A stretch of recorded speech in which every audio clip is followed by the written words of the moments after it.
రెండవ దినవృత్తాంతాలు 7వ అధ్యాయం 14 వచ్చుకుంటారు. రెండవ దినవృత్తాంతములు 7వ అధ్యాయం 14 దినవృత్తాంతములు రెండవ దినవృత్తాంతములు. నా పేరు పెట్టబడిన నా జనులు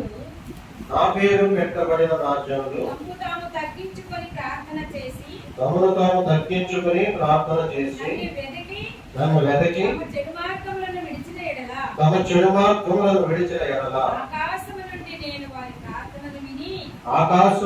వారి ప్రార్థనను విని వారి పాపమును క్షమించి వారి దేశము స్వస్థపరచును. దేవుని స్తోత్రం కలుగును. వాక్యము దేవుడు దీవించి ఆశీర్వదించును గాక. ఇది ఇజ్రాయేల్ తన సంతానమైనటువంటి ఇజ్రాయేలులకు దేవుడు ఇచ్చినటువంటి వాగ్దానం. నిజంగా దేవుడికి రక్షించబడినటువంటి బిడ్డలు దేవుడి దృష్టిలో ఎంతో విలువైన వారు.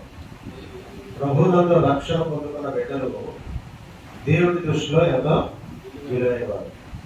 యెషయా గ్రంథం 43వ అధ్యాయం 1వ వచనం చెప్తుంది, ఐబలకము నీవు నా సొత్తు. అంటే దేవుడు సొత్తు. ఇజ్రాయేల్ ప్రజలు ఆయన అబ్రహాముని పిలిచి అబ్రహాముకి సంతానమిచ్చి వాళ్ళని అబ్రహామును తను పిలిచి అబ్రహాముకి వాగ్దాన పుత్రుడిచ్చి వాగ్దాన పుత్రుడికి మళ్ళీ సంతానమిచ్చి అలాగా 12 గోత్రాలు ఇచ్చి ఆ ప్రజలు ఆయన సొంత ప్రజలు. ఎందుకంటే ఆయన పిలుచుకున్నాడు కాబట్టి ఆయన సొంత ప్రజలు. అలాగే రక్షణ పొందుకున్న మనము కూడా దేవుని సొంత ప్రజలుగా లెక్క. మనం కూడా ప్రభువునందు రక్షించబడిన బిడ్డలమైన మనం కూడా ఆయన సొంత ప్రజలకు. కాబట్టి దేవుడు ఇజ్రాయేలుకి ఇచ్చినటువంటి వాగ్దానాలు మనకు కూడా వర్తిస్తాయి. ఇజ్రాయేలు ప్రజలకు ఇచ్చినటువంటి ఆజ్ఞలు మనకు కూడా వర్తిస్తాయి. వాళ్ళకి ఇచ్చినటువంటి కొన్ని నిబంధనలు మనకు కూడా వర్తిస్తాయి. కాబట్టి రక్షణ పొందుకున్న మనము కూడా ఎంత జాగ్రత్తగా ఉండాలి. ఆయన ఆజ్ఞలు పాటించే విషయంలో, ఆయన కట్టడలను అనుసరించే విషయంలో, ఆయన నిబంధనలను పాటించే విషయంలో ఇజ్రాయేల్ ప్రజల్లాగే మనం కూడా ఎంతో జాగ్రత్తగా ఉండవలసిన వారే.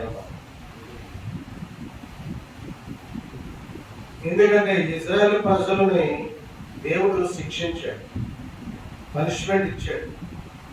వాళ్ళు అవిధేయతకు పాల్పడినప్పుడు, విగ్రహారాధన చేసినప్పుడు, దేవుడికి ఆయుష్కరంగా నడుచుకున్నప్పుడు దేవుడు వాళ్ళకి పనిష్మెంట్ ఇచ్చాడు. ఎలాంటి పనిష్మెంట్? అశ్షూరు చెరకి అప్పగిస్తే అశ్షూరు వారు ఇశ్రాయేలు ప్రజలను బానిసలుగా చేసుకుని మరి ఘోరంగా వాళ్ళు హింసించారు, బాధించారు, కొట్టారు, చంపారు.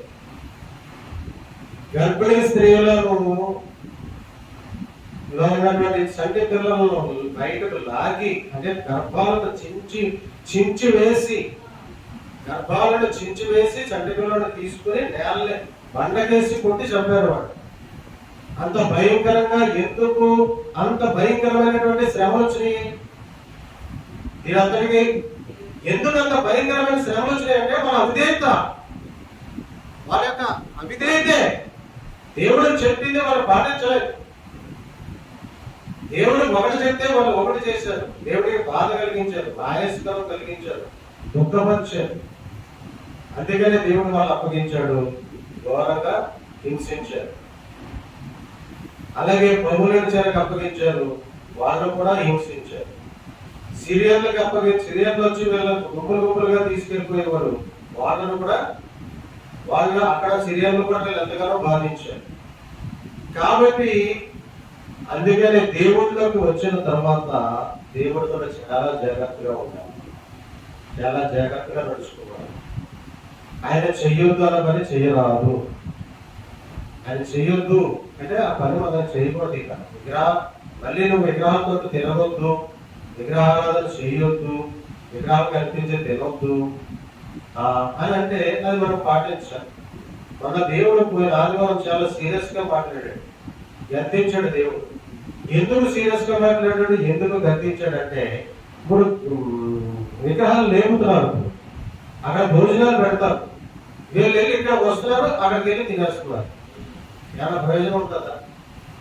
దేవుడు గద్దించాడు. వాళ్ళు ఏం చేస్తున్నారు, ఇక్కడ చర్చకి ఎందుకు వస్తారో అర్థం కాదు. అది అయ్యో మరి ఆ ఫ్యామిలీ సంగతి ఏంటో నాకు దేవుడికే తెలియదు తప్ప. ఏ ఫంక్షనాల్లోకి వెళ్ళిపోయి ఎవరు ఫంక్షన్ పెట్టుకున్నా సరే, మన ఫంక్షన్కి వెళ్ళినప్పుడు అన్యులు మన క్రైస్తవులు ఫంక్షన్ పెట్టుకుంటేనే వెళ్ళాలి. గవర్నమెంట్ వాళ్ళు ఫంక్షన్ పెట్టుకుని వెళ్ళిపోయి తినేస్తామా? తినవస్తున్నారు వాళ్ళు. అంటే వాళ్ళ పూట అంటే జ్యేష్ఠుడు అంటే చూడండి, ఏసావు తిండి కోసం మరి జ్యేష్ఠత్వాన్ని కోల్పోయినటువంటి ఏసావు భ్రష్టుడు అయిపోయాడని మనం చూస్తున్నాం బైబిల్లో. అవునా కదా? ఎందుకు ఏసావు భ్రష్టుడు అయిపోయాడు? ఎందుకు యాకోబుని దీవించాడు దేవుడు? ఏసావు పూట కూటి కోసం జ్యేష్ఠత్వాన్ని అమ్ముకున్నాడు. అందుకనే చాలా జాగ్రత్తగా ఉండాలి దేవుడికి వచ్చిన తర్వాత. ఇది ఒక నిష్ఠ. నా పేరు పెట్టబడిన నా జనులు ప్రార్థన చేసి నన్ను వెతికి వారి చెడు మార్గములను విడిచిన ఎడల ఆకాశం నుంచి వారి ప్రార్థన ఆలకించి వారి పాపములను క్షమించి వారి దేశాన్ని స్వస్థపరచుదురు. అంటే రక్షించబడిన బిడ్డ ప్రార్థన చేస్తే దేశాన్నే స్వస్థపరచాలంటున్నాడు దేవుడు. ఆ దేశం చుట్టూ కంచె బాంధాలి. ఈ లక్షల మంది బిడ్డ బాబా మా దేశాన్ని స్వస్థపరచు, మా దేశాన్ని కాపాడు, మా దేశం చుట్టూ మీ కంచె బాంధాలు పెట్టు, మా దేశంలోని ప్రజలు లక్షల మంది పడడానికి క్రమ చూపించు. అయ్యా నా ప్రజలు నశించిపోతున్నారయ్యా, అయ్యో నా ప్రజలు జ్ఞానం నశించిపోతున్నారు ప్రభా, మా ప్రార్థన ఆలకించాలంటే దేవుడు ఆ రక్షించబడిన బిడ్డల ప్రార్థనలు ఆలకించి ఎంతో మందిని రక్షించుకున్నాడు. ఈ రోజు దేవుడు కోటాను కోట్ల మందిని రక్షించుకున్నాడు దేవుడు. ఈ రోజు ఎవరు దేవుడి కార్యం జరగాలంటే ఖచ్చితంగా ప్రార్థన చేయాలి. అందుకని ప్రార్థన చేయమని దేవుడే చెప్తున్నాడు, దేవుడే చూపిస్తున్నాడు ప్రార్థన చేయమని.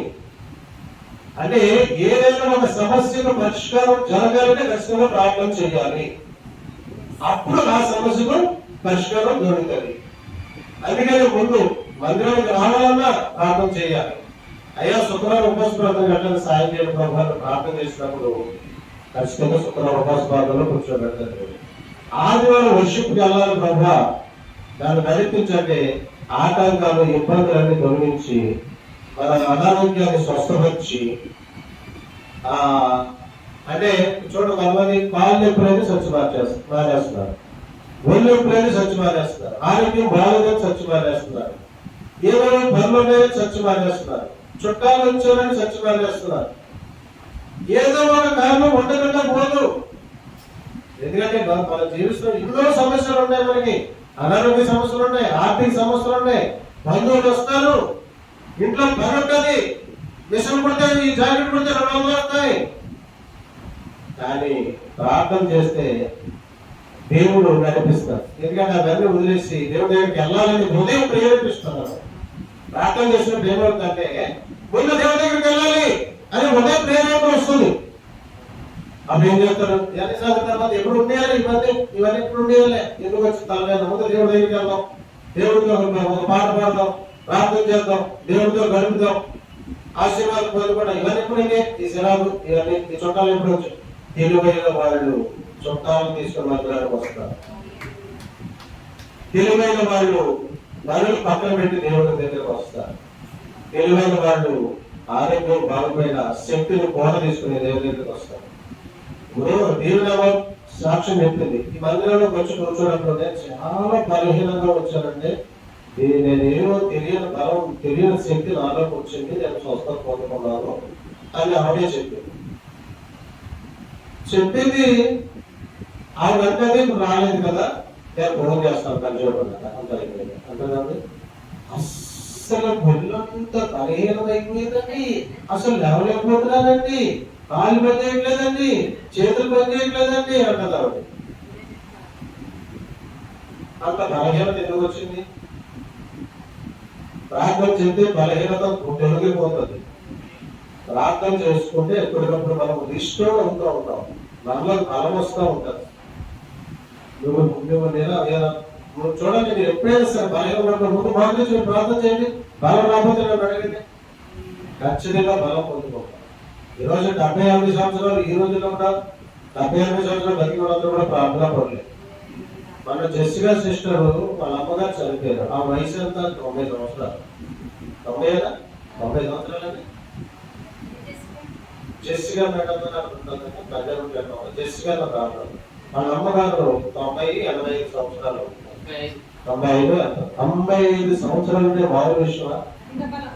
అధిక బలం అంటే ఆవిడ ప్రార్థన చేసేది. ఆవిడ ప్రార్థన చేసి వీడియో తీసి వాళ్ళ గ్రూప్ లో పెట్టేవాడు. ఆవిడ ప్రార్థన చేసేది, కళ్ళు లేకుండా బైబిల్ చదివేది. కళ్ళు లేకుండా బైబిల్ చదివేది అంటే ఆవిడ.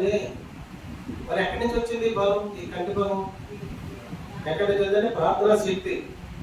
అందుకనే రక్షించబడిన పెద్ద చాలా దేవుడి దృష్టిలో చాలా విలువైన వాడు. వాళ్ళు ప్రార్థన చేస్తే దేశాన్ని స్వస్థపరచాలంటున్నాడు. వాగ్దానం ఇచ్చాడు దేవుడు. ఇజ్రాయెల్ ప్రజలకు వాగ్దానం ఇచ్చాడు. ఇది మనకే వర్తిస్తుంది. మనం రక్షణ పొందిన మన భారతదేశం కోసం ప్రార్థన చేస్తే దేవుడు మీ పక్షంలో ఉండి భారతదేశాన్ని స్వస్థపరుచుకుంటున్నాడు. హల్లెలూయా! ఎంత గొప్ప భాగ్యం!